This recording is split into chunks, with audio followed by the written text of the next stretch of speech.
warahmatullahi wabarakatuh. Waalaikumsalam warahmatullahi wabarakatuh. Ya, salam sejahtera bagi kita semua di sore yang hujan ini. Hujan ya? Iya, hujan ya. Ya, sebelumnya perkenalkan ya, nama saya Ahmad Raihan, RWD Huta Barat, biasa dipanggil Mamat. Saya dari jurusan Teknik Sipil angkatan 2024. Nah, pada kali ini saya akan menemani kalian para penonton di acara Ngobras, Ngobrol Anak Sipil episode ke-12. Namun saya tidak sendiri tentunya. Di sini saya ditemani oleh bintang tamu yang sangat spesial. Tentunya oleh siapa? Oke, kenalin, nama aku Muhammad Nur Karim, biasa dipanggil Karim dari Teknik Sipil angkatan 2022.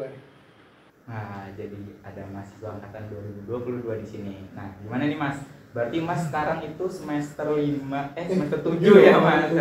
Nah, itu gimana nih Mas kesibukannya? Mungkin kalau kesibukan kali ini ya, semester ini yang pertama mungkin skripsi, itu pasti. Nah, semester 7 pasti mostly hampir 80 atau 90% ambil TA di semester ini. Jadi ya mau nggak mau dari mereka dan aku juga nyusun buat persiapan at least ya di sempro dulu lah, seminar proposal bab 1 sampai bab 3. Terus mungkin kesibukan yang selanjutnya itu aku masih ngambil beberapa matkul sih buat menuhin. Kan minimal kita harus 7 matkul kan ya? Ya. Nah, kayaknya aku baru ngambil 4 deh, jadi kurang 3 matkilnya. Terus sama ya masih ngambil beberapa project sih, project mandiri gitu. Baik. Cukup sibuk ya ternyata dari Mas Karim ini. Lumayan. Ya. Lumayan. Oke. Pada kali ini kita akan ngobrol dengan tema kenapa sipil. Wah, Why sipil? Why? Why ya. ini tema yang sangat cocok kepada maba yang lagi daftar. Waba wajib nonton. Wajib. Nah, di sini saya sudah mempersiapkan beberapa pertanyaan nih yang tentunya selaras dengan tema kita pada hari ini, yaitu kenapa sipil. Kenapa tuh? Emang di sipil ada apa aja sih, Pak? Mari kita tonton ya. Pertanyaan pertama nih kepada Mas Karim. Awalnya apa sih yang bikin kita tertarik dan membuat kita itu yakin untuk terjun ke teknik sipil? Oke, mungkin ini aku jawab pakai persepsi aku sendiri ya. Jadi mendalamin atau kenal di dunia sipil ini, aku berawal dari aku SMK. Jadi aku SMK itu ambil jurusan waktu itu, kalau sekarang kayaknya udah ganti nama deh di sekolah aku. Waktu zamanku itu namanya bisnis konstruksi dan properti. Jadi ya itu menjurus banget kan ke sipil. Itu dulu tuh belajar terkait gambar teknik, perencanaan rumah sederhana, RAB, terus kemudian belajar material-material bangunan juga di situ. Nah, kenapa aku mutusin buat terjun? Itu kan ibaratnya aku udah mulai terjun ke sipil ya. Mungkin dulu tuh waktu SMP gitu. Dulu kan lagi gencar-gencarnya terkait pembangunan seperti Burj Khalifa, terus kemudian ibaratnya lagi suka sih, lebih ke lagi suka aja terkait dunia keteknik sipilan itu. Terus juga baca-baca novel, terus di novel itu ada terkait jembatan Kelok 9. Nah, jadi kepo juga terkait jembatan Kelok 9 tuh konstruksinya gimana. Mungkin kalau bisa diringkas kayak gitu sih awal kenapa aku mutusin buat sipil. Terus juga ada faktor keluarga juga sih, dari kakak aku yang kedua itu terjun juga di dunia teknik sipil sebagai konsultan di Jambi gitu. Wah, baik. Berarti Mas Karim ini sudah tidak awam ya, tidak asing dengan teknik sipil ya. Bisa dibilang ya cukup memahami sedikit lah terkait dunia teknik sipil itu sistemnya bagaimana. Seperti itu. Nah, lanjut, aku penasaran nih. Pastinya setelah Mas Karim masuk ke dunia teknik sipil, pastinya ada dong momen atau sosok tertentu yang sangat berkesan gitu di Mas Karim di teknik sipil ini. Oke, kalau momen mungkin kayak tadi ya, terkait aku suka baca novel terkait bangunan-bangunan di Indonesia ya, walaupun novel itu mungkin tentang novel action tapi ada menyinggung sedikit terkait konstruksi di Indonesia, bangunan-bangunan bersejarah. Nah, di situ momennya. Terus kemudian buat sosok, kalau sosok yang emang sipil banget sih bukan ya, tapi sosok ini atau beliau adalah seorang engineer yang sangat terkenal ya, siapa lagi kalau bukan Bapak B.J. Habibie. Nah, itu the best person in Indonesia, bro, in my opinion. Itu seorang engineer ya, walaupun dia kan seorang engineer dirgantara ya, Tapi pemikiran-pemikiran engineer-nya itu ya mungkin kalau Rehan baca-baca bukunya relate lah. Kayak bagaimana pemikiran engineer dan bagaimana berpikir cara logikanya engineer tuh gimana. Eh, Sosok inspirasi aku ya B.J. Habibie. Udah pasti. Nah, jadi Mas Karim ini sangat mengagumi sosok kita semua ya, itu B.J. Habibie Ya, ya. pasti gitu. Berarti Mas suka nonton filmnya nih? Beberapa nonton kayak Habibie dan Ainun, tapi nggak semuanya sih. Kayak ya pas sempetnya aja nonton gitu.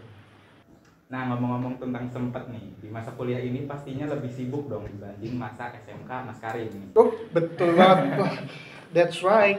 Sebenarnya dibilang oke, lanjut dulu deh. Ya, jadi di sini saya ada pertanyaan yang membekas di benak saya. Pastinya ini juga bikin penasaran para maba-maba yang sedang nonton nih. Nah, itu ada nggak sih perbedaan antara pikiran Mas Karim sebelum masuk kuliah dengan setelahnya gitu? Apakah tertampar oleh realita atau tidak nih? Oh, jadi ekspektasi aku nih tertampar atau enggak? Mungkin sebenarnya tertampar karena bukan ekspektasi sih, tapi karena ketidaktahuan aku sendiri terkait gimana sih awalnya sistem kuliah itu. Kan awalnya dari aku pribadi itu nggak ada niatan buat kuliah nih. Jadi dulu tuh fokusnya kenapa ambil SMK ya buat kerja pasti. Jadi kenapa ambil tuh dulu alhamdulillah dapat eligible dan diberi kesempatan kan, ya udah kita take aja, ambil aja, dan alhamdulillah lolos. Nah itu emang sebenarnya nggak terlalu well prepare sih, bisa dibilang well prepare atau enggak ya. Mungkin ekspektasi aku tuh oke, kuliah ini santai kan, santai terus bisa ngatur jadwal sendiri, ternyata enggak. Di sisi lain kita itu jauh dari orang tua kan, jadi Betul, mulai sekali. dari kehidupan pribadi kita, ngurus diri, manajemen waktu, itu tuh ya dalam kendali kita. Emang sih nggak ada kayak impact langsung. Mungkin kalau teman-teman di rumah kan malas sedikit diomelin sama bapak ibu kan. Nah kalau di sini ya nggak ada yang ngomelin, tapi ya tanggung jawab kalian. Misal kalian malas-malesan, tugas nggak kelar, waduh parah ya. Nah itu jadi resiko mahasiswa ya seperti itu. Itu emang kelihatan atau kedengarannya simple ya, tapi ketika teman-teman ngejalin semua pasti ya, wah itu dampak yang emang harus dihindari banget sih. Soalnya itu kan snowball effect yang nggak bagus buat ke belakang-belakangnya kan.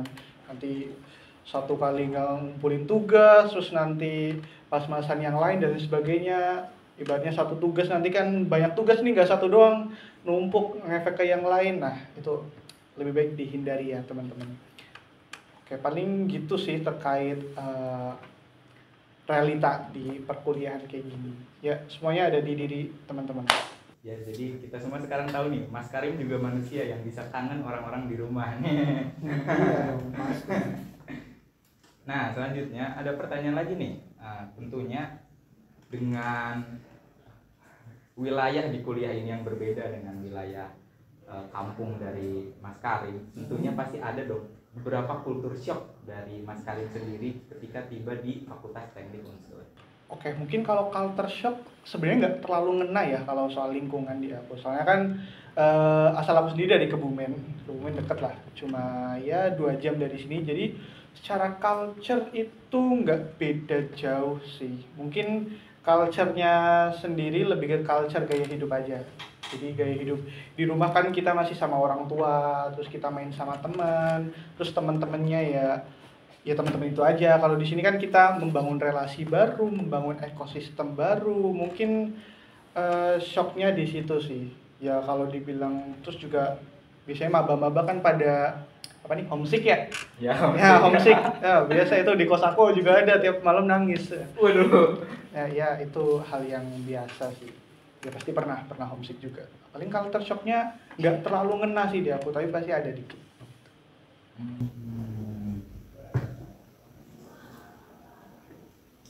Nah, pertanyaan selanjutnya ya Mas Karim. Siap. Tentunya dari Mas Karim sendiri kan pasti punya hidden gem atau pengalaman yang seru di teknik sipil yang pastinya bisa diceritakan kepada kita semua. Jadi kita bisa mengikuti cerita dari Mas Karim sendiri. Kalau pengalaman seru ya, menurut aku itu waktu magang mostly karena kan jadi gini, aku memanfaatkan liburan aku itu untuk magang dimanapun itu dan selama perkuliahan ini pas liburan itu aku magangnya di beda-beda tempat, jadi pengalaman yang dapat tuh beda-beda. Oke, waktu itu pernah aku di pembangunan kawasan wisata di Kebumen, itu Pantai Pandan Kuning. Nah itu seru juga walaupun di situ kontraktornya swasta. Nah tapi waktu itu aku menjabat double job sih. Ini emang kontraktor itu belum kontraktor yang terlalu besar atau masif sehingga semuanya udah terstruktur, itu belum. Jadi kontraktor itu ya ibaratnya masih berkembang lah. Itu juga emang ngemanfaatin anak-anak magang ini buat ngehandle cukup banyak hal di lapangan. Waktu itu aku jadi drafter juga, jadi drafter, dipegangin komputer, habis itu jadi admin, terus kemudian jadi logistik juga, ngecekin barang masuk keluar. Wah itu emang capek. Waktu itu tuh aku pernah ikut pengecoran dari pukul 6 pagi sampai pukul 11 malam. Itu non-stop ya teman-teman. Jadi abis subuh tiba-tiba ditelepon ya sama Pak Bos. Tim, bisa tolong kesini nggak? Nanti ada pengecoran nih, bantu awasin sama ini. Oke siap Pak Bos. Nah itu langsung lah aku dari rumah. Itu liburan kan. Ini tuh liburan semester 3 ke 4 deh. Itu waktu itu aku masih jabat jadi HMPS juga. Langsung lah gas jam 6 kan. Ya udah mulai dari jam 6 stay, ngantuk-ngantuknya tuh tetap dipaksain. Orang namanya ada kerjaan ya kan ya. Nah, sampai pukul 11 malam. Nah, bisa dibayangin aja sih teman-teman gimana. Sebenarnya nggak capek sih. Capek itu relatif ya. Soalnya di lapangan kan seru, kita bisa ngobrol sama banyak orang, bisa jadi konsultannya, ngobrol sama konsultannya, sama arsiteknya. Kadang juga biasanya pas pengecoran itu kan salah satu agenda gede ya di proyek. Biasanya juga orang-orang dinas tuh pada datang ya. Titik serunya di situ sih, kita bisa sharing, bisa bangun relasi juga sama orang-orang lain, baik itu dari pihak konsultan, kontraktor, pengawas, dari dinas juga. Mungkin kurang lebih kayak gitu sih pengalaman yang seru. Jadi buat teman-teman semua manfaatin liburan buat magang. Gitu. Wah keren banget ya dari Mas Karim, ini sudah sering magang ternyata, bahkan sampai tengah malam. Ya, harus digas, tetap digas gitu. Jadi buat para maba ya yang ingin info magang mungkin bisa di waduh. Ya boleh-boleh aja, kalau ada info aku infoin pasti. Tuh teman-teman, Mas Karim ini orangnya baik kok, tenang aja. Ya, lanjut Man. Tadi kan udah dijelasin ya pengalaman-pengalaman seru, unik yang ada di jurusan teknik sipil. Nah, mungkin bisa langsung saja nih, aku mau minta pendapat lagi kepada Mas Karim. Apa sih keunikan banget yang bikin teknik sipil itu beda dengan jurusan lain, terutama jurusan-jurusan teknik? Oke, kita fokus ke teknik aja ya. Di sini kan ada teknik mesin, industri dan sebagainya. Mungkin hal yang unik nih ya teman-teman dengerin, ini bisa jadi referensi juga. Uniknya sipil di antara teknik yang lain itu salah satunya adalah kalian bisa membuka usaha yang emang itu tuh kaitan sama teknik sipil sedini mungkin. Misal dari Mamat nih rencana semester 5 pengen buka usaha, bisa aja. Dari Mamat tuh udah nguasain GSB, terus ya bisa ngitung volume kan lah ya, volume pekerjaan, terus RAB. Nah itu udah bisa banget tuh kalian bikin usaha. Misal bikin jasa desain rumah, dengan bermodalkan AutoCAD, terus kemudian Revit, udah belajar Revit kan pastinya. Ya, nah itu bisa banget buat bikin visualnya, visual tata ruang interior. Nah itu bisa dimanfaatin sih teman-teman. Salah satu keunikan yang emang aku temuin sih itu ya, jadi kalian bisa bangun usaha walaupun usaha mikro yang emang sejalan dengan jurusan kita sipil sedini mungkin. Bahkan semester 4 pun atau 3 emang kalau ada niatan bisa banget buka usaha jasa desain kecil-kecilan dan lain sebagainya. Berarti ya mungkin kalau emang kalian ada waktu luang dan emang mutusin buat nggak join organisasi atau kegiatan di kampus, bisa banget buka usaha jasa desain di waktu perkuliahan kalian. Jadi jurusan teknik sipil ini peluangnya banyak banget ya Mas Karim ya? Wow ya, itu kalau ngomongin peluang mah di mana-mana ada sih. Ada pasti, ada. Apalagi jurusan sipil ya. Emang jurusan sipil tuh jurusan yang produknya nanti dipakai orang sipil. Ya, kita kan ya hidup berdampingan dengan orang sipil semua. Ya pasti peluang-peluang akan selalu ada. Sebagaimana itu tuh peluang itu bisa kalian dapat segimana pinternya kalian manfaatin peluang itu. Nah, ngomong-ngomong, waktu Mas Karim ngejelasin tadi, Mas Karim sempet nih nyebutin mata kuliah di SD dan TGSB yang menggunakan software Revit dan AutoCAD nih. Ya, bener. Nah, aku pengen tanya nih, penasaran nih. Mas Karim kan udah semester 7, tentunya sudah melewati banyak matkul-matkul yang susah ataupun gampang buat Mas Karim. Aku mau nanya, buat Mas Karim sendiri, mata kuliah apa sih yang paling berkesan bagi Mas Karim? Berkesan pastinya GSB. Saya asisten 2 kali di GSB. Ya emang secandu itu sih GSB. Soalnya kan ini lanjut lagi ke backstory aku ya. Backstory aku kan di SMK gitu. Jadi emang megang AutoCAD itu tuh dari kelas 11. Ya ibaratnya udah berapa tahun nih? 3, 2. Udah 5 tahun megang AutoCAD. Ya, jadi ibaratnya udah klop lah sama tuh software. Terutama buat pendesainan bangunan, fasad rumah, potongan. Lah itu ya insya Allah udah di luar kepala sih. Waduh. Itu. Ya, jadi paling ngena itu sih dulu terkait tugas-tugasnya, terus di mana kita tuh masih bareng teman-teman kan ya. Kan sekarang semester 7 tuh udah pasti sibuk masing-masing ya, semangat semua teman-teman angkatan aku. Ya waktu dulu kan masih semester 1 terus ngerjain GSB bareng, kumpul di kosan siapa. Terus habis itu dulu waktu TM wah itu lebih ke banyak memorinya sih itu matkul. Apalagi kita kan masih maba digebrak dengan kegiatan-kegiatan maba yang lain, ngena banget.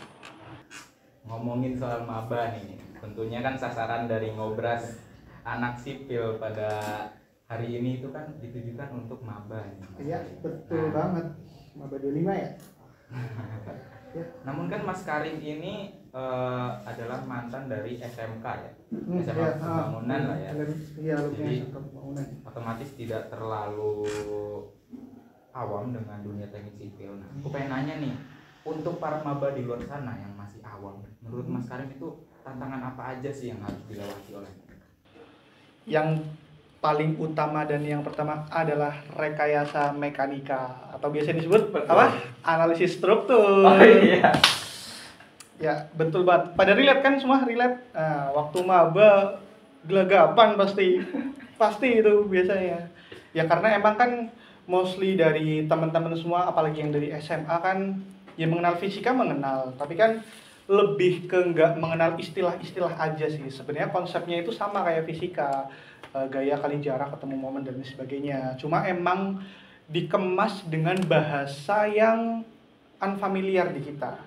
Jadi maka dari itu mungkin banyak teman-teman yang gelagapan. Oke, ini itu ini ada beban, terus ini tuh ada momen, ada beban merata, segitiga dan sebagainya. Ini tuh tumpuan, sendi jepit roll. Nah, itu kan emang buat teman-teman yang emang dari SMK agak terdengar asing ya terkait hal-hal itu. Ya mungkin salah satu yang bikin susah tuh itu ya tantangan di sipil. Anak sipil wajib bisa mekanika rekayasa. Nah ya, tapi ya tidak apa lah kalau awal-awal kita iya. nyari 0 tapi dapatnya 0 kan. Kita nggak tahu. Loh, nggak apa-apa, namanya juga belajar. Belajar nggak apa-apa. Nah, mari kita lanjut ke pertanyaan selanjutnya. Kan tadi kita udah ngomongin tentang hal-hal yang serius lah, tentang mata kuliah, akademik. Nah, aku sekarang pengen nanya nih tentang pengalaman Mas Karim yang tentunya sudah banyak kan karena sudah semester 7 teman-teman. Nah, jadi Mas Karim punya nggak sih pengalaman lucu di magang atau praktik lapangan yang Mas Karim telah lalui ini? Oke, mungkin ini praktik apa nih? Praktik di kuliah atau waktu di luar? Apa bebas? Bebas dari Mas Karim yang ada pengalaman lucu. Sebenarnya kalau lucu sih waktu magang kemarin nih di PUPR. Jadi tuh kita kan waktu itu inspeksi di SD tuh. Nah, inspeksi di SD dari aku dan temanku nggak ngikut. Nah, nggak ngikut nih. Emang nggak diajak kan waktu itu. Waktu itu aku lagi ngadirin rapat. Tiba-tiba dari tim gedung tuh minta bantuan buat bikin sket 26 denah. Buset. Gila. Ya itu bukan lucu sih, lebih ke resah aja. Kalau lucu jarang sih. Lebih kita serius kalau di kerjaan mah. Jarang ya ada yang lucu. Wah itu langsung kaget. Wah gila, itu ngasih tahu jam berapa? Jam 5 sore. Udah mau balik kita dari DPU waktu itu. Nah, oke. Jadi kesampaian lah tuh, ya udah kita gas aja kan. Soalnya kan juga yang magang sedikit, ya kali kita nolak. Nggak mungkin dong. Ya udah kita gas aja, bikin 26 denah dengan sket yang mending ya kalau sketnya bagus ada ukuran. Enggak ada ukurannya. Kita bingung waktu itu. Terus ya udah kita gas, ya walaupun dengan hati yang terpaksa dan penuh dengan unek-unek, nah kita tetap gas aja. Terus habis itu kelar pukul tengah 1 pagi. Tengah 1 pagi masih di kantor. Bayangin. Ya, bukan lucu sih, itu pengalaman paling berkesan dan cukup menjengkelkan tapi mengasihkan.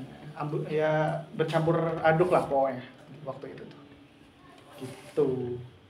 Gimana nih Maba? Ini pada ngeri atau excited nih jadinya? Harusnya excited dong. Bisa lah hal-hal kayak gitu. Nah, saya jadi penasaran nih dengan cerita yang Mas Karim tadi baru ceritakan. Tentunya kalau dikasih deadline yang sangat mepet dan tiba-tiba, pasti kita butuh beberapa skill untuk menepati deadline tersebut. Nah, dari Mas Karim sendiri, ada nggak sih skill yang menurut Mas Karim paling penting nih buat teknik sipil? Buat teknik sipil yaitu terkait manajemen apapun itu. Manajemen waktu, manajemen kita kan nanti akan belajar manajemen proyek kan, terutama sekarang mungkin angkatan 2023 ya yang ambil manajemen proyek ya. Yeah. Nah, sebenarnya manajemen proyek tuh bukan di proyek aja. Jadi emang manajemen proyek ya manajemen kita di kehidupan sehari-hari. Kalau direkayasakan ya seperti proyek lah. Pasti ada inisiasinya, kita mau ngelakuin sesuatu pasti ada inisiasinya, kita ada bagian planningnya, ada bagian eksekusinya, evaluatingnya, dan nanti itu akan menjadi life cycle yang akan berputar secara siklus terus menerus di kehidupan. Terkait manajemen waktu, oke, kita minggu ini mau ngapain aja, nah itu kan terkait manajemen. Oke, target minggu ini tugas ini kelar, oke, terus minggu ini mau belajar terkait software ini, itu kelar harus, dan lain sebagainya. Itu yang harus dipegang teguh lah sebagai mahasiswa, terutama teknik sipil ya. Manajemen apapun itu, manajemen diri, manajemen waktu, dan lain sebagainya. Itu kalau dari aku. Jadi di teknik sipil ini yang penting bukan cuma hard skill-nya Oh berarti ya. iya benar, hard skill oke lah. Kita kalau bisa manajemen diri, kita pasti akan bisa hidupnya teratur, terus pasti di kelas kita dengerin. Buat teman-teman pasti kalau di kelas dengerin bakal paham. 80% kalian udah paham kalau semisal kalian benar-benar pahamin dan dengerin waktu di kelas. Percaya itu. Sebelum ke pertanyaan terakhir nih Mas Karim. Udah terakhir aja nih. Ya, oke lah, nggak apa-apa. Ada pertanyaan yang khusus aku sendiri nih yang pengen nanya nih. Boleh. Nah, jadi di masa distopia ini, di mana informasi tidak bisa kita bendung dan di mana informasi itu menyebar dan kita tidak bisa kontrol. Beda 2 tahun aja udah ada AI dan robot nih Mas Karim. Nah, AI user ya. AI user ngerjain AS pakai AI. Nah, siapa tuh? Ada nggak? Wah, jangan lagi-lagi ya. Pakai kalkulator dong. Nah, aku pengen nanya nih Mas Karim nih. Menurut Mas Karim sendiri, teknik sipil di masa depan itu gambarannya seperti apa? Oke, teknik sipil di masa depan pastinya kita akan familiar dengan BIM nantinya. Itu merupakan salah satu hal yang revolusioner di dunia teknik sipil ini. Jadi nanti kalian kalau bangun tuh udah nggak perlu lagi kayaknya gambar nyeket 2 dimensi, nanti kalian sinkronisasiin ke 3 dimensi, nggak perlu. Sekarang aja udah ada Revit kan ya, kalian tinggal bikin denah, tinggal ditarik, jadi itu semuanya. Terus selain itu juga dari BIM sendiri bisa langsung dapat QTO-nya, quantity take off. Nanti kalian nggak perlu tuh ngitung volume terkait pekerjaan ini tuh berapa, besi yang dipakai tuh berapa, itu udah nggak perlu. Terus juga nantinya bakalan ada, mungkin di sini belum ada yang pernah nyoba ya terkait BIM 7D ataupun 8D, 8 dimensi atau 7 dimensi yang terkait otomatisasi pekerjaan. Jadi nanti tuh bisa tahu waktu konstruksi itu apa aja sih yang clash, terus kemudian apa aja sih pekerjaan yang overlapping yang bertabrakan di hari yang itu. Nah, itu bisa di manajemen semua pakai BIM itu sendiri.